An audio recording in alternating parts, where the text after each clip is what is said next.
덕하, 안녕하세요. 축덕입니다. 이건 실생활에서도 포함되는 얘기지만 축구에서도 보다 보면 이건 말도 안 돼! 라는 생각이 들게 하는 억가가 존재하죠. 그래서 이번 영상에서는 어처구니 없었던 억가라고 불릴 만한 축구 사연 6가지를 준비해봤습니다.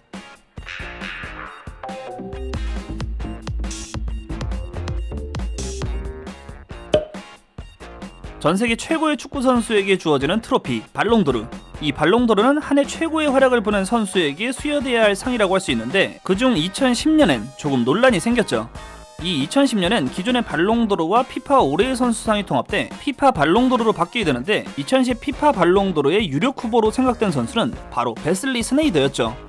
스네이더는 당시 인터밀란 소속으로 인테르가 0910 시즌 트래블을 달성하는 데 핵심 멤버로 활약했고, 거기에 2010년 남아공 월드컵에서도 네덜란드가 준우승이라는 호성적을 만들었기 때문에 2010 피파 발롱도르의 유력 후보로 언급됐습니다. 허나 발롱도르와 피파 올해의 선수상이 통합된 것이 문제였는지 2010 피파 발롱도르의 주인공은 스네이더가 아닌 메시로 결정되죠. 물론 메시도 0910 시즌 바르셀로나의 더블과 리그, 챔스 득점왕이라는 엄청난 성적을 남기긴 했지만, 아르헨티나는 2010 월드컵 8강에서 탈락했던 것을 생각하면 트래블에다가 월드컵 준우승의 주역이었던 스네이더에겐 다소 억울할 만한 발롱도르였다고 할 수 있겠죠.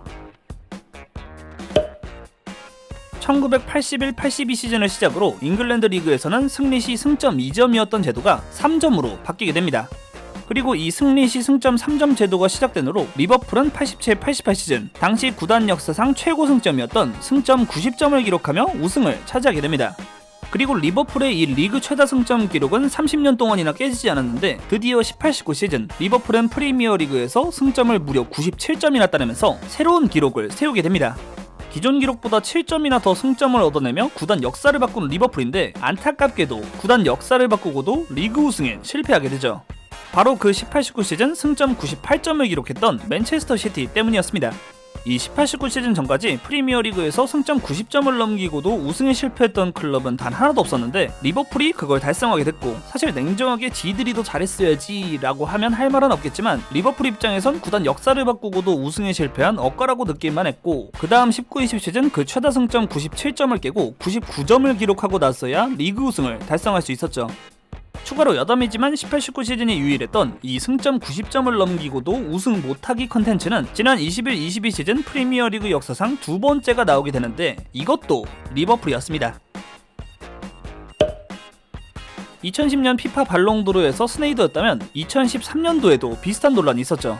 이번에도 개인 퍼포먼스를 중시했던 피파 올해의 선수상과 발롱도르가 합쳐진 것이 영향을 미쳤다고 할 수 있는데, 여기서 고배를 마신 선수는 바로 프랑크 리베리였죠. 12-13 시즌 리베리는 소속팀 바이에른 뮌헨과 함께 트래블을 달성했고, 이 12-13 시즌 분데스리가 도우망, 분데스리가 올해의 선수, UEFA 올해의 선수 등 각종 개인상을 휩쓸며 리베리는 세계 최고의 윙어를 넘어 세계 최고의 선수라 불릴 만한 퍼포먼스를 보여주게 됩니다. 허나 2013 피파 발롱도르의 주인공이 된 것은 리베리가 아닌 무관이었던 레알 마드리드의 크리스티아노 호날두였죠. 물론 스네이더의 경우처럼 호날두도 12-13 시즌에만 총 55골을 넣으며 개인의 퍼포먼스로는 엄청났지만, 발롱도르 투표 기간이 연장되는 일까지 발생하더니 리베리는 결국 2위도 아닌 최종 3위로 발롱도르 수상에 실패하게 됩니다. 기사들에 따르면 리베리도 발롱도르 수상을 내심 기대하고 있었던 것 같은데 억울할만 했네요. 앞서 리버풀이 당했던 승점 90점 넘기고 준우승 억가는 세리에에서도 있었죠. 그 주인공은 17-18 시즌의 나폴리.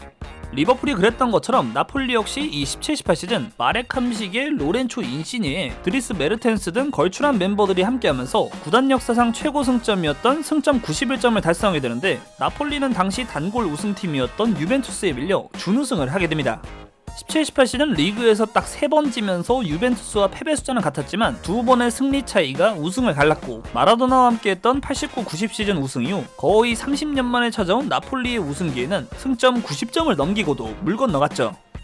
물론 그 길고 긴 기다림을 이번 시즌 끝낼 것으로 보이고, 최다 승점 91점도 충분히 깰 듯해서 여러모로 나폴리에겐 억가를 지나 최고의 시즌이 될 것으로 보이네요. 그리고 나폴리의 그 역사적인 순간을 함께할 킹민재. 1990년 후반과 2000년대에 활약했던 정상급 미드필더 중엔 독일 출신의 미드필더 미알 발락이 있었죠. 뭔 억가일지 슬슬 감오네. 이 발락의 커리어 중 01-02 시즌 레버쿠젠 시절, 그리고 07-08 시즌 첼시 시절 발락은 억가라고 할 만한 커리어를 보내게 됩니다. 그 유명한 준우승 억가, 콩락 억가. 먼저 0102 시즌 발락이 레버쿠젠 소속일 당시 리그에선 도르트문트에 밀려 준우승, 챔스에선 지단에게 2골을 내주고 준우승, 포칼에선 샬케에 지면서 준우승을 기록. 발락은 준우승 3연타를 때리더니 2002 월드컵에선 독일 대표팀까지 준우승을 기록하며 발락은 희대에 미친 트로피 타락박을 보여주게 됩니다. 그런데 한 번이어도 엄청날 이 퍼포먼스는 0708 시즌 첼시 시절에도 있었으니 0708 시즌 리그에선 맨유에 밀려 준우승, 챔스에서도 맨유에 밀려 준우승, 리그컵에선 토트넘에 져서 준우승을 기록하더니 이에 그치지 않고 유로 2008에선 스페인에 밀려 독일은 준우승. 물론 커리어 동안 우승을 한 번도 못해본 선수는 아니고 준우승도 대단한 커리어라고 할 수 있지만 2시즌 동안 이 많은 준우승을 기록한 건 트로피 타락박 지려버렸네요.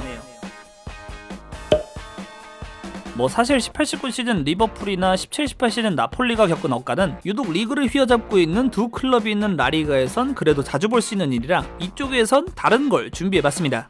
바로 11-12 시즌의 라리가. 여기서도 우선 바르셀로나가 90점 넘기고도 준우승이네 하실 수도 있지만 여기선 더 엄청난 억가가 존재했으니 바로 우승팀의 핵심 선수였던 크리스티아노 호날두가 당한 억가였죠. 우승팀의 에이스답게 호날두는 이 11-12 시즌 리그에서 무려 46골을 기록하는 미친 활약을 보여줬는데 아니 38경기에서 46골 실화냐? 그런데 어처구니 없게도 호날두는 46골이나 넣고도 리그 득점왕에 실패했죠. 바로 더 미친놈 리오넬 메시가 리그에서 무려 50골이나 넣었기 때문이었습니다. 아니 해당 시즌 프리미어리그 득점왕 반페르시가 리그 30골, 분데스리가 득점왕 훈텔라르가 리그 29골, 세리에 득점왕 질라탄이 리그 28골, 심지어 리그왕 득점왕이었던 당시 몽펠리에 지루가 리그 21골로 득점왕이 됐는데 호날두는 지루의 2배 이상을 넣고도 리그 득점왕에 실패하게 됐죠. 이건 메시 억가 인정. 재밌게 보셨나요? 지금까지 축구에서 억가라고 불릴 만한 사연 6가지에 대해 찾아봤습니다. 오늘도 영상 재밌게 보셨다면 구독과 좋아요 부탁드립니다. 그럼 안녕!